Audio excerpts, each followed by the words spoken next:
جو لوگ مصیبتوں کو برا سمجھتے ہیں، ایک صحابی تھے، ان کی شادی ہو گئی ایک صحابیہ سے، نکاح ہوا تھا مدینے میں، سال بھر خوشحالی سے گزرتے رہے، بہت اچھے دن گزرے۔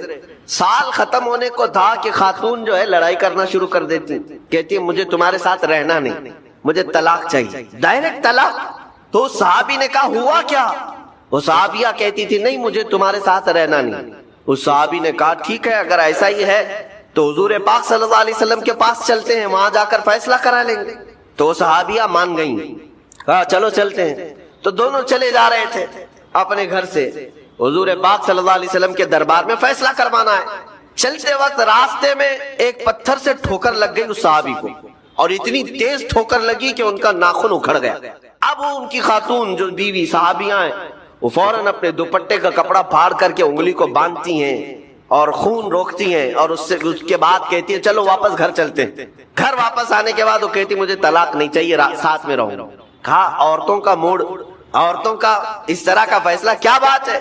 وہ صحابیہ کہتی ہے میں نے سنا ہے کہ جب کبھی کوئی بندہ بیمار نہیں ہوتا تو اللہ اسے پسند نہیں کرتا۔ میں نے جب سے تم سے شادی کی ہے سال بھر ہو گئے، ایک بار بھی تم کو بیمار ہوتے نہیں دیکھا۔ مجھے ایسا لگنے لگا کہ کہیں تم اللہ کے ناپسندیدہ بندے تو نہیں ہو، اس لیے میں تمہارے ساتھ نہیں رہنا چاہتی تھی۔ اب جب راستے میں ٹھوکر لگ کر ناخن اکھڑ گیا تو مجھے احساس ہوا کہ اللہ تجھے بھی پسند کرتا، میں تیرے ساتھ رہنے کو تیار ہوں۔ وہ صحابیہ تھیں۔ میرے عزیزو، اس کا مطلب یہ نہیں کہ ہم آپس میں ایک دوسرے کے بیمار ہونے کی انتظار میں رہیں۔ شوہر یہ سوچے کہ میری بیوی بیمار کیوں نہیں ہوتی، اور بیوی یہ سوچتی رہے کہ میرا شوہر بیمار کب ہوگا۔ وہ توکل کا اعلیٰ درجہ ہے۔ انتظار اور تمنا مت کرو بیمار ہونے کا، بلکہ بیماری آ جائے تو اللہ کا شکر ادا کرو، آ جائے تو صبر کرو۔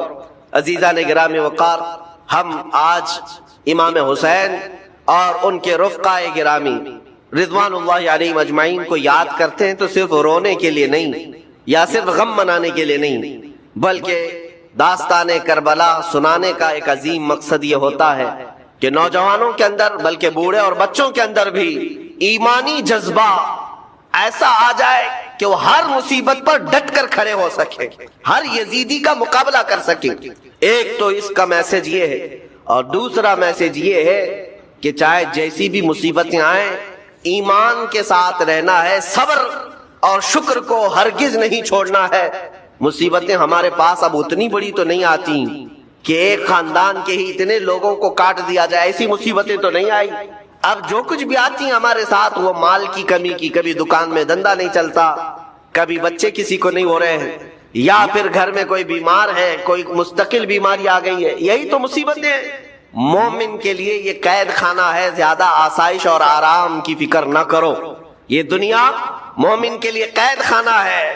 اسی لیے شاعر نے کیا خوب کہا، جب کسی کا انتقال ہوتا ہے، ایک سچے مومن کا انتقال ہوتا ہے تو لوگ کہتے فلاں مر گیا، فلاں مر گیا، تو ایک شاعر نے بہت اچھے انداز سے کہا ہے کہ کون کہتا ہے کہ مومن مر گیا؟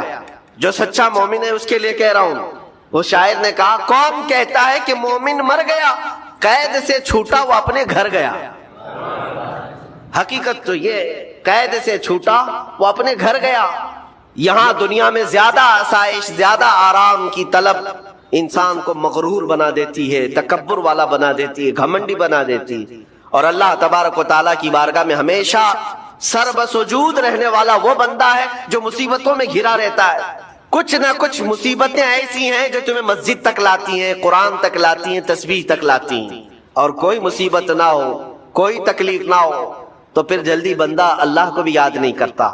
اسی لیے رب تبارک و تعالیٰ کی بارگاہ میں کچھ فرشتے ایسے ہیں، جب تم رو رو کر کے دعائیں کرتے ہو پھر یہ کہتے ہو میری دعائی نہیں قبول ہوتی، مولانا آپ کیجئے، میں تو کب سے کی دعا مانگ رہا ہوں، میری تو دعا ہوتی ہی نہیں، اور آپ کہتے ہیں اللہ تعالیٰ بہت جلدی دعا قبول کرتا ہے۔ یہ نا امیدی تمہاری اللہ تعالیٰ کی ذات سے ہرگز جائز نہیں۔ لیکن میں وجہ بھی بتا دیتا ہوں، کچھ فرشتے ایسے ہیں جو تمہاری دعائیں سن سن کر کے اللہ سے کہتے مولا یہ بندہ کتنا مانگ رہا ہے، تو قبول کیوں نہیں کرتا؟ رب تبارک و تعالیٰ یہ جو مانگ رہا ہے اسے دے کیوں نہیں دیتا؟ رب تعالیٰ فرماتا ہے فرشتوں میں بھی سن رہا ہوں اس کے مانگنے کو، اس کی دعاؤں کو، اگر میں ابھی اس کو دے دوں تو وہ مانگنا بند کر دے گا، اور اس کا مانگنا مجھے اچھا لگتا ہے، جب تک وہ مانگتا رہے گا میں اسے پسند کرتا رہوں۔ ایک وجہ یہ بھی ہوتی ہے تم مایوس ہو کر کے چھوڑ دیتے ہو کہ آپ کیا دعا کرنا، اتنے دنوں سے کر ہی رہا تھا، کچھ نہیں ہوتا۔ اگر تمہاری دعاؤں کا اثر جلدی نظر نہیں آتا تو رحمان تمہاری دعائیں سن رہا ہے اور وہ تمہاری دعائیں پسند بھی کر رہا ہے۔ میرے عزیزو، یہ تمام حالات میں آپ اللہ تبارک و تعالیٰ کی بارگاہ میں کثرت سے دعائی کریں اور مانگا ہی کریں جب مصیبتیں آئیں۔ آج کے حالات بھی ہماری آزمائش کے اللہ کے رسول صلی اللہ تعالی علیہ وسلم ارشاد فرماتے ہیں الا وان فی الجسد اذا صلح صلح واذا فسدت فسد الا وهي القلب۔ حضور پاک صلی اللہ تعالی علیہ وسلم کا فرمان عالی شان ہے کہ آگاہ ہو جاؤ، جسم کے اندر گوشت کا ایک ایسا ٹکڑا ہے، سب کے جسم کے اندر گوشت کا ایک ایسا ٹکڑا ہے کہ اگر وہ صحیح ہو گیا تو پورا جسم صحیح ہے، اور اگر وہ بگڑ گیا تو پورا جسم بگڑ جائے۔ وہ کیا ہے؟ الا وہی القلب۔ میرے آقا فرماتے ہیں آگاہ ہو جاؤ، وہ دل ہے، وہ دل ہے۔ دل اگر صحیح رہا تو پورا جسم صحیح رہے۔ سائنٹیفک طریقے سے بھی دیکھا جائے، جسمانی یا حیاتیات بایولوجی کے اعتبار سے دیکھا جائے تو بھی جسم کے اندر دل کا بڑا مقام ہے۔ روحانی اعتبار سے، اسلامی نظریے کے اعتبار سے دل کا بڑا مقام ہے۔ اس کو رئیس الاعضاء کہا گیا ہے، سارے اعضاء کا، ہمارے سارے باڈی کے پارٹس کا بادشاہ۔ اس کے صحیح ہونے کو میرے آقا صلی اللہ تعالی علیہ وسلم نے اسی لیے فرمایا کہ اگر وہ صحیح ہو گیا تو پورا جسم صحیح ہے۔ تمہاری آنکھیں صحیح کام کر رہی ہیں، تمہارے ہاتھ اور پیر صحیح کام کر رہے ہوں گے، تمہاری زبان صحیح بول رہی ہوگی، ذہن و دماغ صحیح کام کر رہا ہوگا۔ لیکن دل اگر بگڑ گیا ہے، اس کے اندر دوسری چیزیں بھر گئی ہیں، تو پھر ہر چیز فسادی ہو جائے گی۔ اس کی آنکھوں سے بھی، اس کے ہاتھوں پیروں سے بھی، زبان سے برائیاں ہی صادر ہونے لگ جائیں گی۔ تو اسی لیے اولیاء کرام کے مدرسے میں خاص طور پر دل کی صفائی پر توجہ دی جاتی ہے، جس کو تزکیہ قلب کہا جاتا ہے، تصفیہ قلب کہا جاتا ہے۔ صفائی، دل کی صفائی اور دل کی پاکیزگی یہ بہت ضروری چیز ہے۔ اس کے بغیر آدمی کے اندر کوئی چیز ٹھہرتی، اور دل کا معاملہ ایسا ہے کہ پل میں تولا پل میں ماشا، کبھی ادھر کا ہوتا ہے کبھی ادھر کا ہوتا ہے، ابھی کچھ اور سوچ رہا ہے، تھوڑی دیر کے بعد کچھ اور دل میں آ رہا ہوتا ہے۔ قلب کہتے ہیں پلٹنے کی، عربی میں جو پتا ہوا میں گرا ہوا ہوتا ہے، سوکھا پتا، دیکھیں ہوا میں وہ کتنے بار ادھر سے ادھر ہوتا رہتا ہے۔ تو اسی طرح سے دل کو بھی کہا گیا ہے کہ یہ ہواؤں کی طرح پتا جس طرح سے الٹ پلٹ ہوتا رہتا ہے، دل کا بھی معاملہ وہی۔ اور دوسری ایک حدیث ہے، اللہ کے رسول صلی اللہ علیہ وسلم ارشاد فرماتے ہیں تم کیا سمجھتے ہو کہ دل تمہارے کنٹرول میں، تمہارے قابو میں؟ ان القلب بین اصبعی الرحمن، بے شک دل اللہ کی دو انگشت قدرت کے بیچ میں ہے، جس طرف چاہے رب تعالیٰ اسے گھما دے۔ اسی لیے رسول کریم صلی اللہ تعالیٰ علیہ وسلم جب نمازوں میں دعا کرتے تھے تو ایک دعا حضور سے یہ بھی ثابت ہے، ہمیشہ میرے آقا یہ دعا کرتے تھے، یا مقلب القلوب ثبت قلبی علی دینک، اے دلوں کو پھیرنے والے خدا میرے دل کو اپنے دین پر قائم۔ یہ دعا آپ بھی کیا کریں کہ رسول کریم صلی اللہ تعالیٰ علیہ وسلم نے ہمیں تعلیم دی ہے اس چیز کی کہ دلوں کو پھیرنے والے خدا، آج تو دل تیرا، آج تیری طرف سے دیا ہوا یہ دل اسلام پر ہے، ایمان پر ہے، کیا پتا کل کا آنے والا دن اس دل کو کس طرف پھیر دے، آنے والے حادثات دل کے اندر کیا چیزیں پھیلا دیں، کیا چیزیں ڈال دیں۔ اچھے اچھے لوگوں کو بگڑتے ہوئے دیکھا ہے۔ اسی لیے ہمیشہ اس بات کی طرف رہیں کہ اللہ تبارک و تعالی ہمارے دل کو اپنے دین پر اور اپنی عبادت پر قائم رکھے۔ دوسری چیز یہ قلب کے متعلق قرآن نے کیا کہا؟ الذین آمنوا وتطمئن قلوبهم بذکر اللہ۔ ہاں، یہ دل کا اطمینان کہاں سے؟ آج پتہ ہے آپ کو پورے ورلڈ میں، دنیا میں سب سے زیادہ کامن چیز جو بیماری ہے لوگوں کو، وہ دل کی بے چینی، دل کی گھبراہٹ۔ اب اس کو بایولوجی کے اعتبار سے بلڈ پریشر کہا جائے، بی پی کہا جائے کہ خون کا دوران اس میں پریشر زیادہ ہو جاتا ہے، یہ سارا کا سارا معاملہ دل سے ہی تو ہے۔ اس کو سائنسی نظریے سے دیکھنے والے لوگ الگ الگ طریقے سے سمجھتے ہیں کہ دل کے اندر چکناہٹ زیادہ آ گئی، خون میں موٹاپا آ گیا ہے، بلڈ جو ہے وہ تھوڑا سا تھک ہو گیا ہے، جس کی وجہ سے دوران خون کم ہو گیا اور پریشر بڑھتا گیا اور بی پی اٹیک آ گیا ہے، فلاں فلاں چیزیں، اس کو بایولوجی کے اعتبار سے دیکھنے والے۔ لیکن صوفیہ اکرام فرماتے ہیں جب جب گناہ زیادہ ہوتے ہیں دل کے اوپر دورہ بڑھ جاتا ہے، دل کی بے چینی اور گھبراہٹ بڑھ جاتی ہے۔ جب کبھی دل کے اندر بے چینی اور گھبراہٹ ہو، صوفیہ اکرام فرماتے ہیں سب سے پہلے توبہ کرو، توبہ کرو، اللہ کریم کی بارگاہ میں اپنے آنسو بہاؤ، دیکھنا دل تمہارا ہلکا ہو جائے. اور قرآن کیا کہتا ہے؟ قرآن یہ کہتا ہے جو ایمان والے لوگ ہیں ان کے دلوں کا اطمینان اللہ کے ذکر سے ہوتا ہے. الا بذکر اللہ تطمئن القلوب، آگاہ ہو جاؤ اللہ کے ذکر سے دلوں کو سکون ملتا ہے. اور یہاں حال یہ ہے کہ جو ایمان والے ہیں وہ مہینوں ہو جاتا ہے اللہ کا ذکر نہیں کرتے، تو پھر دل کو انہوں نے بے چینی تو رکھا ہے، دل کو غذا نہیں دی، دل کو ایسی آوارہ چھوڑ رکھا ہے. ارے میاں جسم کو صبح سے لے کر رات تک کھانا نہ دو تو یہ نڈھال ہو جاتا ہے، چکر آنے لگ جاتے ہیں. اگر 2-3 دن کھانا نہ دیا جائے تو جسم تو ختم ہی ہو جاتا ہے. تو جب جسم کمزور ہوتا ہے بغیر غذا کے تو دل بھی کمزور ہوتا ہے بغیر غذا کے. اور دل کی غذا ہے اللہ کا ذکر. اللہ کا ذکر جب ہو تو یہ دل کو پاورفل بناتا ہے، دل کے اندر مضبوطی آتی ہے. 2 چیزیں خاص کر لیں اپنی زندگی میں. ایک استغفار کثرت سے، استغفر اللہ ربی من کل ذنب واتوب، بیٹھتے اٹھتے جس وقت بھی ہو استغفار کثرت سے توبہ کرنا ہے. نہ جانے ہماری آنکھیں ابھی کیا کر کے آئی، پتہ نہیں ہمارے ہاتھوں نے کیا کر دیا، ہماری زبان نے کیا کیا. دن بھر کی خطائیں یہ بڑھتی چلی جاتی ہیں. اور ایک حدیث یہ بھی ہے کہ جب انسان پیدا ہوتا ہے نا تو اس کا دل بالکل صاف شفاف آئینے کی طرح ہوتا ہے، صاف شفاف ہوتا ہے آئینے کی طرح. جب وہ گناہ کرتا ہے تو ایک کالا دھبا اس کے دل پر لگا دیا جاتا ہے، ایک دھبا. پھر دوسرا گناہ کرتا ہے، دوسرا دھبا. تیسرا گناہ کرتا ہے، تیسرا دھبا. تو یہ دھبے، یہ داغ بڑھتے پھر پورے دل کو کالا کر دیتے، پورا دل سیاہ ہو جاتا ہے. اور جب دل کالا ہو جائے تو اس کی علامتیں یہ بتائی گئی ہیں کہ مسجد میں زیادہ دیر بیٹھنے کا من نہیں کرتا، قرآن زیادہ دیر پڑھنے کی طبیعت نہیں چاہتی، جلدی سے قرآن بند کر دو، جلدی سے مسجد سے نکل کر بھاگ جاؤ. نیکیوں کی طرف اس کی رغبت نہیں ہوتی. جیب میں پیسے ہوں گے لیکن کسی کو خیرات کرنے کا دل نہیں کرتا.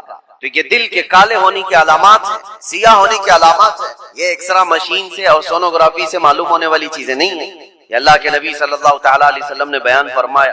اب اس کی علاج کی طرف ہمیں توجہ دینی. آج دنیا نے ہمارے دلوں کو اپنے رنگین گناہوں سے سیاہ کر ہی دیا ہے.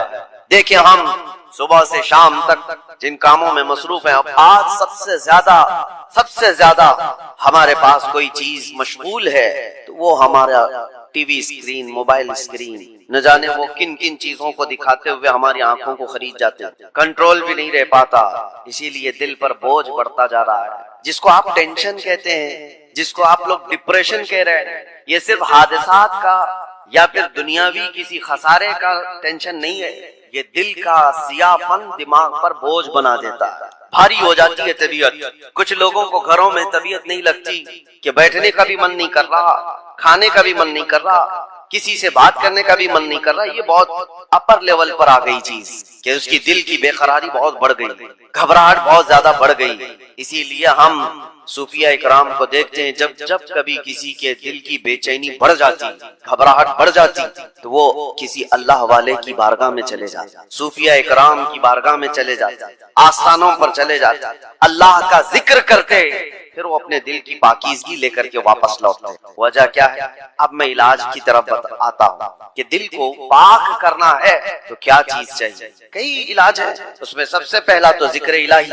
اللہ کے رسول صلی اللہ تعالیٰ علیہ وسلم نے جو فرمایا اس کو بھی میں آپ کے سامنے رکھتا ہوں. پہلے ہم چل رہے ہیں کہ اسلام میں ہر چیز کے پاک کرنے کا طریقہ بتایا گیا. کپڑے پر اگر نجاست لگ گئی تو پاک کرنے کا طریقہ ہے. نجاست، پیشاب، پخانہ، کسی بھی چیز کی غلاظت لگی ہو تو اس کو پاک کرنے دھلنے کا طریقہ ہے. کپڑے کو 3 بار دھو، 3 بار نچوڑو، اچھے سے سکھاؤ، کپڑا پاک ہو جائے. برتن میں نجاست لگ جائے تو اس کے پاک کرنے کا طریقہ ہے.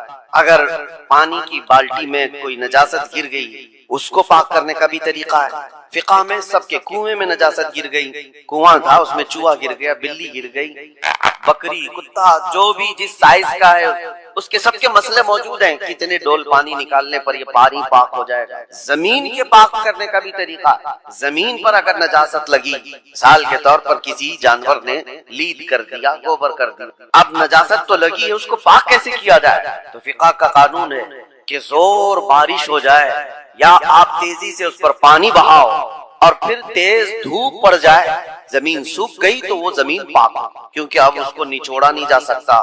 زمین تو جہاں ہے وہی. تو اس کا قانون یہ ہے کہ تیز بارش ہو گئی اور تیز دھوپ پڑ گئی، سوکھ گئی زمین تو پاک. بارش نہیں ہے تو تیز پانی مار دیا اور اس کے بعد دھوپ لگنا ضروری. تیز دھوپ اس کو لگی ہو تو زمین پاک. تو یہ نجاستوں سے پاک کرنے کے طریقے. اب آئیے میں آپ کو بتاتا ہوں. دل پر نجاست لگی یہ کیسے پاک کیا جائے؟ گناہوں کے دھبے لگے ہو، اس میں نہ جانے لالچ، غیبت، کینہ، بغض، عداوت، نہ جانے کیا کیا چیزیں بھر گئی ہیں. یہ نجاست پاک کرنے کا طریقہ کیا ہے؟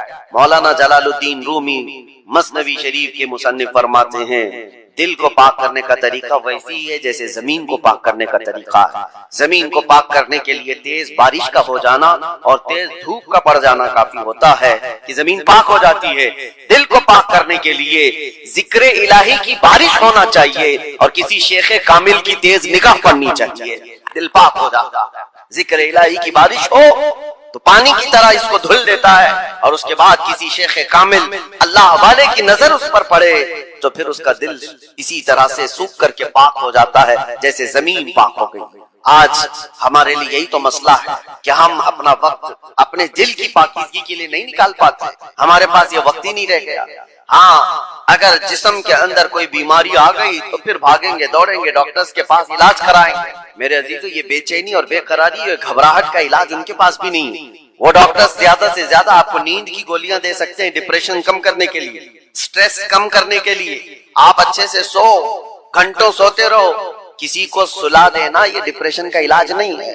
اور کچھ تو ڈاکٹرز کے پاس جا کر ڈپریشن کا علاج گولیوں سے لے کر کے آ گئے اور کچھ اپنے ہاتھوں علاج کرنے کے لیے سگریٹ پینے لگ گئے.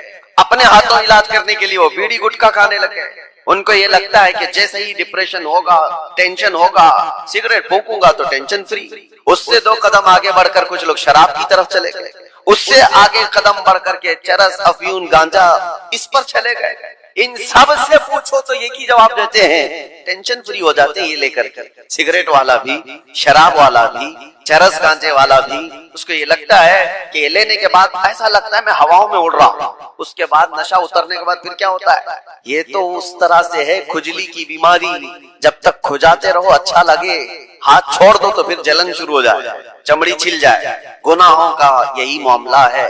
کرنے کے وقت تھوڑی سی لذت لیکن وہ بڑے داغ دھبے چھوڑ جاتے ہیں. بے چینی اور بڑھ جاتی، گھبراہٹ اور بڑھ جاتی. میں نے تڑپتے ہوئے لوگوں کو دیکھا ہے جن کو نشہ نہیں دیا گیا، جو نشے کے ایڈکٹ تھے. ان کو اگر اچانک روک دیا گیا تو پھر وہ ہاتھ پاؤں ایسے مارتے ہیں کہ ان کے ہاتھ میں چاقو آ جائے تو کسی کو مار بھی ڈالے. ان کے پاس جو کچھ بھی آ جائے وہ سامنے والے کو قتل بھی کر دیں اپنے نشہ کے لیے. وجہ کیا ہے؟ دل کو اتنا بے چین اور بے قرار کر دیا انہوں نے دنیاوی یہ غلاظتوں سے علاج کرنے کے چکر میں کہ وہ دل کی بے چینی ہائی لیول پر بڑھ گئی. دل کی بے چینی اور بے قراری نشہ سے صحیح نہیں ہوتی. دل اللہ کا بنایا ہوا ہے، یہ رحمان کا بنایا ہوا ہے. علاج بھی اسی کے ذکر سے ممکن ہے. اللہ ہی کے نام سے یہ دل کو سکون ملتا ہے. اسی لیے مولانا جلال الدین رومی رحمۃ اللہ تعالی علیہ ایک بات اور بھی کہتے ہیں. خانہ کعبہ دیکھا ہے؟ خانہ کعبہ، توجہ چاہتا ہوں، خانہ کعبہ اتنا معظم، اتنا مقدس ہے کہ اس کے لیے کروڑوں مسلمان پوری دنیا کے اطراف و اکناف سے آ کر طواف کرتے ہیں، بوسے دیتے ہیں، سینہ لگاتے ہیں. یہ خانہ کعبہ اللہ کا گھر ہے. لیکن مولانا روم فرماتے ہیں ہے تو کعبہ، یہ ابراہیم خلیل اللہ کی بنائی ہوئی عمارت ہے. ابراہیم خلیل اللہ علیہ السلام کی بنائی ہوئی عمارت ہے کعبہ. اور وہ کہتے ہیں کہ کعبہ بنائے خلیل اطہر است، وہ دل گزرگاہ رب جلیل است. لیکن دل جو ہے مومن کا دل، اللہ کے رسول نے فرمایا قلب المؤمن عرش اللہ، مومن کا دل اللہ کا عرش ہوتا ہے. کعبہ ابراہیم خلیل اللہ نے بنایا، دل تو رب ذوالجلال نے بنایا. تو کہا ہے مولانا روم نے کہ کعبے سے بھی افضل ہے مومن کا دل. کعبے کی بے حرمتی اس سے بڑھ کر کے مومن کے دل کی بے حرمتی، مومن کے دل کا مقام اور بھی بلند کیا گیا. اسی لیے میرے عزیزو حضور پاک صلی اللہ تعالی علیہ وسلم نے جو فرمایا اتقوا فراست المؤمن فانه ينظر بنور اللہ، اس کا مطلب کیا ہے؟ حضور نے فرمایا مومن کی فراست سے ڈرو، اس لیے کہ جب وہ دیکھتا ہے تو اللہ کے نور سے دیکھتا ہے. یہ کس کے لیے فرمایا گیا؟ وہ مومن صالح جس کا دل پاک ہے. ہوتا کیا ہے میں آپ کو بتاؤں، جس کا دل پاک ہے اولیاء کاملین کی بارگاہوں میں جانے کے وقت ہوتا کیا ہے؟ آپ آئے اور کوئی چیز آپ زبان سے کہا نہیں، لیکن میں ایک شیشہ لے کر کے بیٹھا ہوں، ایک آئینہ لے کر کے بیٹھا ہوں. آپ کے آتے ہی آپ کی پوری تصویر اس آئینے میں آئے گی کہ نہیں آئے گی؟ کچھ نہیں کہا آپ نے، بولا کچھ نہیں، اور میں آپ کی تصویر پوری آئینے کے اندر دیکھ سکتا ہوں۔ بزرگان دین کے دلوں کا معاملہ ایسا ہی ہے، وہ اتنا پاک دل ہوتا ہے، جو بھی سامنے جاتا ہے اس کے دل کی ساری تصویر ان کے دل پر چھپ جاتی ہے، وہ یہ تک بھی جانتے ہیں کہ یہ کیا چیزیں لے کر کے آیا ہے۔ ایسا نہیں ہے کہ یہ کسی اور طاقت و قوت سے، جادو سحر سبلی سے یہ معلوم کر رہے، بلکہ دل کی پاکیزگی اتنی ہے کہ سامنے والے کے دل کی تصویریں اس پر چھپ جاتی ہیں، دل پاک رکھنے کا اسی لیے حکم بزرگان دین نے فرمایا۔ آج سب سے زیادہ غلاظت اسی کی ہے ہمارے پاس۔ میں ایک اور بات آپ سے پوچھتا ہوں، یہ اللہ کا گھر ہے، مسجد ہے، مسجد میں کوئی اگر غلاظت لا کر کے پھینک دے تو کیا آپ برداشت کریں گے؟ مسجد کے اندر کوئی پیشاب پخانہ اللہ ہزار بار نہ کرے، معاذ اللہ، لا کر کے ڈال دے تمہارے سامنے، تم برداشت کرو؟ آپ جھگڑ دو گے، تھپڑ لگا دو گے، اس کو نکال باہر کر دو گے کہ یہ اللہ کا گھر ہے، یہاں پر غلاظت کیسے ڈال دیا تو نے؟ جو مسجد کی صفوں پر غلاظت دیکھنے کو تیار نہیں وہ مسلمان پھر اپنے دل کو جو اللہ کا عرش ہے اس میں غلاظتیں کیسے ڈال رہا ہے؟ خود سے تو ڈال رہا ہے۔ نہ جانے کس کی محبت، نہ جانے کون کون سے غلیظ سوچے اس نے دل میں ڈال رکھا۔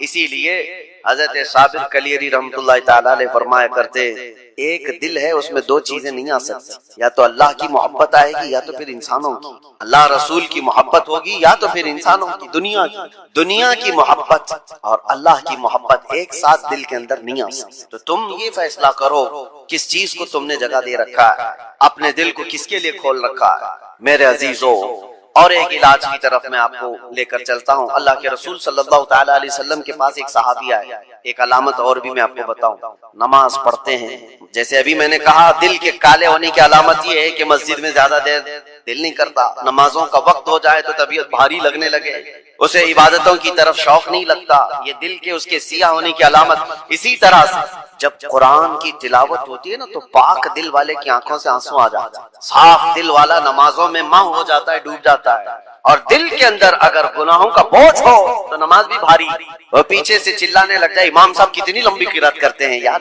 یہ تو دعائیں کتنی لمبی لمبی مانگتے ہیں، ہمارا کام دھندا ہے، تمہارا دل کا بوجھ ہے جو تم 3 گھنٹے 4 گھنٹے میچ دیکھنے پر یہ نہیں کہتے کہ یہ کتنا لمبا چل رہا ہے، فلمیں دیکھنے پر کبھی یہ نہیں کہتے، لیکن مسجد میں 10 منٹ سے زیادہ کی اگر جماعت ہو جائے تو یہ بے چینی اور بے قراری کیوں بڑھ جاتی ہے؟ آپ کو پتا ہے وہ صحابہ کرام جب نماز پڑھاتے تھے، حضرت معاذ ابن جبل فجر کی نماز میں انہوں نے پورے سورہ بقرہ پڑھا دی تھی۔ سورہ بقرہ 2.5 پارے کی ہے، آپ 2.5 صفحہ نہیں سن پاؤ گے، 2.5 پارے تقریباً انہوں نے پورے فجر کی نماز میں پڑھا دی۔ وہ صحابہ نہ ہوتے تھے سننے میں۔ اب جس بات کے لیے میں یہ کہہ رہا ہوں، نمازوں میں اگر بے چینی اور بے قراری بڑھ گئی تو کیا کرنا چاہیے؟ ایک صحابی آئے تھے حضور کی بارگاہ، یوں کہا یا رسول اللہ صلی اللہ علیہ وسلم، دوسرے لوگ سب جو آپ کے پیچھے نماز پڑھتے ہیں تو روتے ہیں، گڑ گڑاتے ہیں، اللہ کو یاد کرتے ہیں، مجھے رونا نہیں آتا، قرآن پڑھنے پر مجھے اشک نہیں آتے۔ حضور پاک صلی اللہ علیہ وسلم نے فرمایا تمہارا دل سخت ہو گیا، یہ فرمایا تمہارا دل سخت ہو گیا ہے، اس کو نرم کرو۔ کہا کیا کروں؟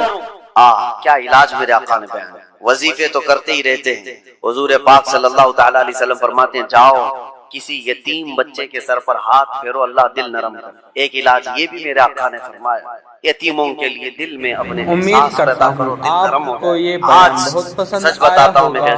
ڈھونڈو ہزاروں ایسے غربا اور مساکین جن کی آنکھوں کو پوچھنے والا کوئی نہیں، جن کی ٹھنڈی اور گرمیوں کے سلسلے میں کوئی دیکھنے والا اگلی ویڈیو میں